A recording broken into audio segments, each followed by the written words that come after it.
નમસ્કાર મિત્રો, આ વર્ચ્યુઅલ ક્લાસરૂમ ટ્રેનિંગમાં બાયસેગ અંતર્ગત આપનું હાર્દિક સ્વાગત છે. ફેશન ટેકનોલોજી ટ્રેડના આજે હું બાળકોની બેઝિક બોડી પેટર્ન તેમજ સ્લીવ બ્લોક અને સ્કર્ટ બ્લોક વિશે આજે સમજાવીશ. બ્લોક પેટર્ન શું હોય છે તે આજે આપણે જોઈશું. જો આપણે જોઈએ તો બધા માનવ શરીર એક સરખા જ લાગે છે, પણ શરીરની બનાવટ અને તેની રૂપરેખા અને આકારમાં ઉંમર અનુસાર અંતર હોય જ છે. જેમ કે કોઈ માણસ જાડો હોય, કોઈ પાતળો હોય, કોઈ ઊંચો હોય, કોઈ નીચો હોય, એવી રીતે. જો બ્લોક પેટર્ન બનાવીએ તો વ્યક્તિ પ્રમાણે તે તેના માપની અને સારા ફિટિંગવાળી બનાવી શકાય. જે વ્યક્તિનું આપણે કોઈ બી વસ્તુ બનાવવાની હોય, શર્ટ, પેન્ટ, ગમે તે, તો તે વ્યક્તિ પ્રમાણે આપણે તેનું જ માપ જરૂરી છે. તેથી તે સારા ફિટિંગવાળી બનાવી શકાય. નહીં તો ફિટિંગ થાય ના થાય એ પ્રોબ્લેમ ઊભો થાય છે. તેમાં લંબાઈ જેટલી જોઈતી હોય તેટલી જ વધઘટ કરવાની થાય. એટલે કે તેનું માપ લીધા પછી આપણે એ વસ્તુ બનાવીએ, જે શર્ટ પેન્ટ જે બી બનાવીએ આપણે બાળકોનું કે ફ્રોક ગમે તે, તો બાળકની લંબાઈ જેટલી જોઈતી હોય તેમાં આપણે વધઘટ કરી શકીએ છીએ, જો તેનું માપ આપણી જોડે પરફેક્ટ હોય તો. આ ઉપરાંત ફ્રન્ટ, બેક અને સ્લીવને નાની મોટી કરીને તેના પર મનપસંદ ડિઝાઇન પણ બનાવી શકાય છે. આપણે બાળકોના કપડામાં ફ્રન્ટ અને બેક અને સ્લીવમાં સૌથી વધારે આપણે સ્લીવમાં મનપસંદ ડિઝાઇન બનાવી શકાય છે. સ્લીવની બેઝિક પેટર્નમાંથી આપણે કોઈ પણ જાતની સ્લીવ એમાંથી બનાવી શકીએ છીએ. ડિઝાઇન સારી ન લાગે તો બદલી પણ શકાય છે, એટલે કે બીજી પણ બનાવી શકાય છે. જો બાળકોના કપડામાં આપણે સ્લીવમાં કે ગમે તેમાં કોઈ ડિઝાઇન સારી ના લાગે તો તેને આપણે બદલી અને બીજી કોઈ પણ જાતની નવી ડિઝાઇન બનાવી શકાય છે. બાળકોને ચાલવામાં, ઉઠવામાં, બેસવામાં સરળતા રહે તે માટે માપમાં ફેરફાર કરવા જરૂરી છે. જેમ મેં અગાઉ કીધું તેમ કે બાળકો નાના, મોટા, જાડા, પાતળા, ઊંચા એવા હોય છે. આથી એ લોકોનું માપ પરફેક્ટ લેવું કેમ જરૂરી છે? કેમ કે એમને ચાલવા, ઉઠવામાં, બેસવામાં સરળતા રહે અને એ માપમાં આપણે ફેરફાર કરવા જરૂરી છે પોતપોતાના શરીર પ્રમાણે.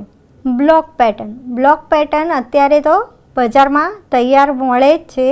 તે બ્લોક પેટર્ન પેશાવર વ્યક્તિ એટલે કે જે રેગ્યુલર એનું કામ કરતું હોય, કોઈ માસ્ટર દરજી હોય, ફેશન ડિઝાઇનર હોય, કંપનીના કટિંગ માસ્ટર હોય વગેરે દ્વારા બનાવેલી હોય છે અને તે અત્યારે તો માર્કેટમાં મળે જ છે તૈયાર. તે બ્લોક પેટર્નને મોડિફાઈ કરવા માટે તેમાં સિલાઈ માર્જિન વધારે રાખવામાં આવે છે. જે બ્લોક પેટર્ન બજારમાં તૈયાર મળે છે તેને નાની મોટી કરવા માટે, બાળકોના માપ પ્રમાણે બનાવવા માટે તેમાં સિલાઈનું માર્જિન વધારે ઓછું રાખવામાં આવે છે. ડિઝાઇનર પેટર્ન બનાવવા આવા બ્લોક ખૂબ જ ઉપયોગી થાય છે. આપણે બાળકોને સ્લીવમાં, ફ્રન્ટમાં કે નીચેના કોઠામાં કે ગમે તેમાં શર્ટમાં આપણે પેટર્ન બનાવવી હોય તો આવી બ્લોક પેટર્ન જે છે તે માર્કેટમાં ઉપલબ્ધ છે. તેને લઈને આપણે તેમાંથી જુદા જુદા શેપની ડિઝાઇનર પેટર્ન બાળકો માટે બનાવી શકીએ છીએ. તેનાથી આપણે શરૂથી કામ શરૂ નથી કરવું પડતું. જે બ્લોક પેટર્ન બજારમાં તૈયાર મળે છે એટલે આપણે તેની કોઈ પરમનન્ટ પેટર્ન બનાવવાની જરૂર નથી. તેનાથી આપણે પહેલેથી એટલે કે બાળકની કોઈ પણ મેઇન બ્લોક પેટર્ન બનાવવાની જરૂર પડતી નથી. એ એકવાર આપણે લઈ લીધા પછી તેમાંથી આપણે નાનું મોટું વધારે ઓછું કરીને પેટર્ન બનાવી શકીએ છીએ. એટલે કે એમાં આપણે શરૂથી કોઈ કામ શરૂ કરવું પડતું નથી. ગ્રાહક માંગે તે રીતે આપણે બેઝિક બ્લોકમાંથી કોઈ પણ ડિઝાઇન આસાનીથી બનાવી શકીએ છીએ. બેઝિક બ્લોકમાંથી આપણે કોઈ અમ્બ્રેલા સ્કર્ટ બનાવે, કોઈ પ્લીટ સ્કર્ટવાળો બનાવે, એ રીતે આપણે બેઝિક બ્લોકમાંથી કોઈ પણ ડિઝાઇન આસાનીથી અને સારી રીતે બનાવી શકીએ છીએ. બ્લોક પેટર્ન બનાવવા માટે પહેલાં ડ્રાફ્ટ સારી રીતે તૈયાર કરી લેવું જોઈએ. બ્લોક પેટર્ન બનાવવા માટે આપણે પહેલાં ડ્રાફ્ટ તૈયાર કરવું જરૂરી છે. બધા જ પાર્ટ સારી રીતે લાઇનમાં કટિંગ કરવા અને કટિંગ કોઈ બી ખાંચાખૂંચીવાળું ના હોવું જોઈએ. એ કમ્પ્લીટ કટિંગ હોવું જોઈએ. તેમાં સીમ એલાઉન્સ રાખ્યું હોય તો ડ્રાફ્ટ ઉપર તેનો ઉલ્લેખ કરો. ઘણા લોકો બ્લોક પેટર્ન બનાવે છે તેમાં સીમ એલાઉન્સ થોડું વધારે થોડું ઓછું એ પ્રમાણે રાખતા હોય છે. એટલે આપણે એમાં ડ્રાફ્ટ કરતી વખતે કેટલું 1/4 સીમ એલાઉન્સ રાખ્યું છે કે 1/2 ઇંચ રાખ્યું છે તેનો ઉલ્લેખ કરવો અવશ્ય જરૂરી છે, કે જેથી એ ડ્રાફ્ટમાંથી આપણે બીજી કોઈ પેટર્ન બનાવીએ તો તેમાં કેટલું વધારે ઓછું કરવું તે આપણે જાણી શકીએ છીએ. અને તેમાં તેના બધા જ માપ લખવા. એટલે સ્લીવનું માપ છે, ફ્રન્ટનું માપ છે, સ્લીવ લેન્થ છે, કમર છે, બેક છે, શોલ્ડર છે, ગરદન છે, બધા જ માપ એમાં મેન્શન કરવા જરૂરી છે. કારણ કે તેના પરથી જ આપણે બ્લોક પેટર્ન કમ્પ્લીટ બનાવી છે કે નહીં એ આપણને ખબર પડે કે માપ લેવામાં આપણે કોઈ ભૂલ નથી થઈ ને. દરેક પાર્ટ્સને નંબર આપી દેવા જોઈએ જેથી કોઈ પણ પાર્ટ્સ ભૂલાઈ ના જવા જોઈએ. કટિંગ કર્યા પછી આ બ્લોક પેટર્નના દરેક પાર્ટ્સને નંબર આપી દેવા જોઈએ કે આપણે કોઈ પાર્ટ્સ કટિંગ કરવામાં ભૂલી નથી ગયા ને કે ખોવાઈ નથી ગયો ને, તે એના માટે આ નંબર આપવા જરૂરી છે. પાર્ટ્સ ઉપર ગ્રેન લાઇનનો બી ઉલ્લેખ કરવો જરૂરી છે. આપણે આમ તો ફેબ્રિકમાં સેલ્વેજ વાઇઝ ગ્રેન લાઇન ઉપર જ કટિંગ કરીએ છીએ, પણ પાર્ટ્સ બનાવ્યા હોય તેમાં ગ્રેન લાઇનનો ઉલ્લેખ કરવો એટલે જરૂરી છે કે આપણે કદાચ પેટર્નમાં તો આડાપણે એટલે કે વેફ્ટ ઉપર બી વાર્પની જગ્યાએ વેફ્ટ ઉપર બી કટિંગ કરી દીધું હોય એટલે આપણે એમાં ગ્રેન લાઇનનો ઉલ્લેખ કરવો ખૂબ જ જરૂરી છે. જુદી જુદી જાતના સ્કર્ટ બનાવવા. પહેલું છે સાદો સ્કર્ટ, બીજું અમ્બ્રેલા સ્કર્ટ, 3 સર્ક્યુલર સ્કર્ટ, ચોથું ગેધર્સવાળા સ્કર્ટ, ચોથું પ્લીટવાળા સ્કર્ટ, ઇન્વર્ટેડ પ્લીટ અને બોક્સ પ્લીટ. સ્કર્ટ બ્લોક બી બેઝિક બોડીઝ બ્લોકની જેમ સ્કર્ટ બ્લોક બી આપણે હોય છે. એમાં ફ્રન્ટ અને બેક બંને જ હોય છે, જે આવી રીતે ચોરસ ડ્રાફ્ટિંગ કરીને તેમાં 2 ડાર્ટ્સની પેટર્ન મૂકેલી છે અને સાઈડમાંથી કટ આપેલો છે. એ રીતે સ્કર્ટ બ્લોક તૈયાર કરવામાં આવે છે. સાદું સ્કર્ટ છે જેમાં ઉપર ઇલાસ્ટિક નાખેલું છે ને નીચે ગેધરિંગ્સ આવી છે ને પેલામાં બેલ્ટ બનાવીને ગેધરિંગ્સ આપેલું છે, જેને સાદું સ્કર્ટ કહેવામાં આવે છે. સાદું સ્કર્ટ આખું કટિંગ કરીને કરવામાં આવે છે, જે બાજુના ડ્રોઈંગમાં આપણને દેખાય છે. અમ્બ્રેલા સ્કર્ટમાં જેવી રીતે બતાવ્યું છે એવી રીતે સેલ્વેજ 2 ચોરસ ફોલ્ડ કરીને તેને એક બાજુ ફોલ્ડ રાખી આ છેડેથી પેલા છેડે સુધીનું રાઉન્ડ દોરી એને ડ્રોઈંગ કરીને માપ કરીને કટિંગ કરવામાં આવે છે. આવી રીતે સીધું ખાલી એનું કટિંગ જ કરવામાં આવે છે ઉપરના નેફાનું, અને એ નેફો જુદો કટિંગ કરવામાં આવે છે. એ નેફાના કટિંગથી નીચેનું ઘેર સુધીનું કટિંગ એક સાઈડનું ફોલ્ડ જ હોય છે, બીજી બાજુથી એમાં કટ હોય છે જ્યાં આપણે સ્ટીચ કરવાનું હોય છે. આ રીતે અમ્બ્રેલા સ્કર્ટ બનાવવામાં આવે છે. પ્લીટેડ સ્કર્ટ બી 2-3 જાતના હોય છે. આપણે જોઈશું એક બોક્સ પ્લીટવાળું અને એક છે એકદમ એકલી પ્લીટવાળું સાદું. આમાં બોક્સ પ્લીટવાળામાં ઉપરથી નેફાનો ભાગ કટિંગ કરેલો છે, તેમાં બોક્સ અલગ રીતે બોક્સ બનાવવામાં આવે છે. ઇન્વર્ટેડ બોક્સ પ્લીટ બી આવે છે અને સાદું બોક્સ પ્લીટ બી આવે છે. અમુકમાં સાદી પ્લીટ્સ હોય છે, અમુકમાં ઇન્વર્ટેડ બોક્સ પ્લીટ હોય છે.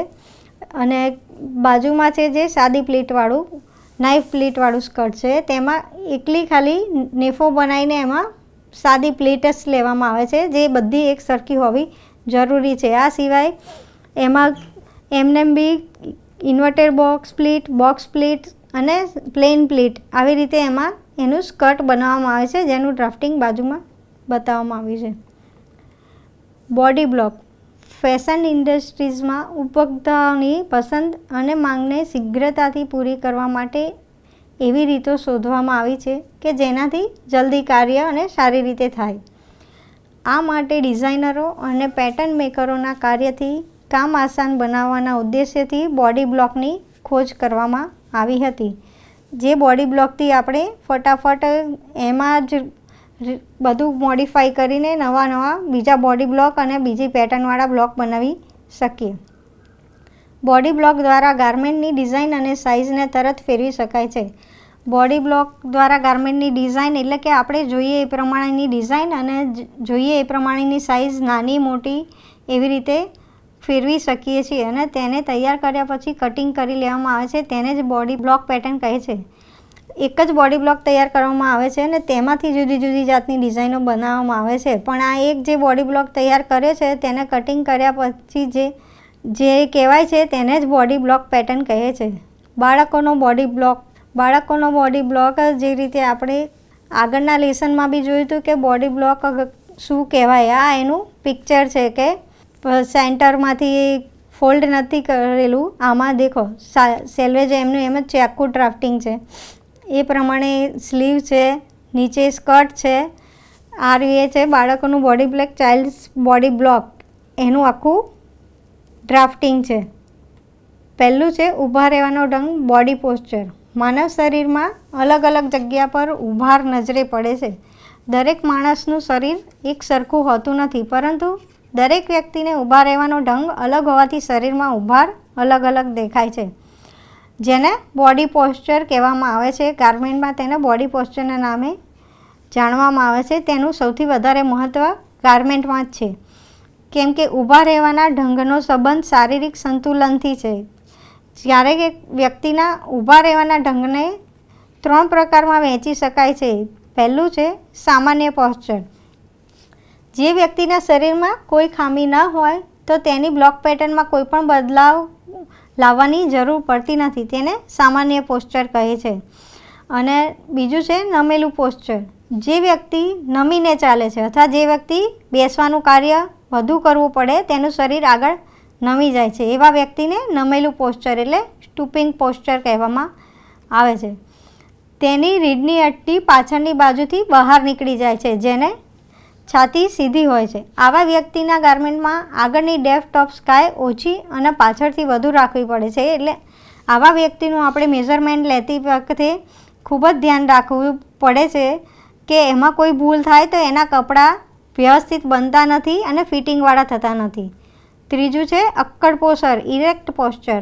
વ્યક્તિના હંમેશા સીધા અને અક્કડ ચાલે છે, જેનું બેકબોન ફ્લેટ હોય અને તે અંદરની બાજુથી ધસી જાય છે, જેને અક્કડ પોસ્ચર કહે છે. બાળકોના બ્લોક બનાવવાની યોજના, planning four children block pattern. બાળકોના ગાર્મેન્ટ બનાવતી વખતે એ વાતનું ધ્યાન રાખવું જોઈએ કે બાળકોના ગાર્મેન્ટ પહેરવામાં આરામદાયક હોય. બાળકોના ગાર્મેન્ટમાં કોઈપણ પ્રકારનું ખેંચાણ ન હોય, નહીં તો એને હરવા ફરવામાં, ચાલવામાં, ઉઠવા બેસવામાં તકલીફ થાય. બાળકોને અનુસાર જ ગાર્મેન્ટની સ્ટાઇલ બનાવવી જોઈએ. બાળકો અનુસાર એટલે બાળકોના બોડી બ્લોકના માપ પ્રમાણે છાતીના માપની ગણના કરીને જે પ્રમાણે એમનું ફિટિંગ વ્યવસ્થિત થતું હોય એ રીતે જ એમનું માપ બનાવવું જોઈએ.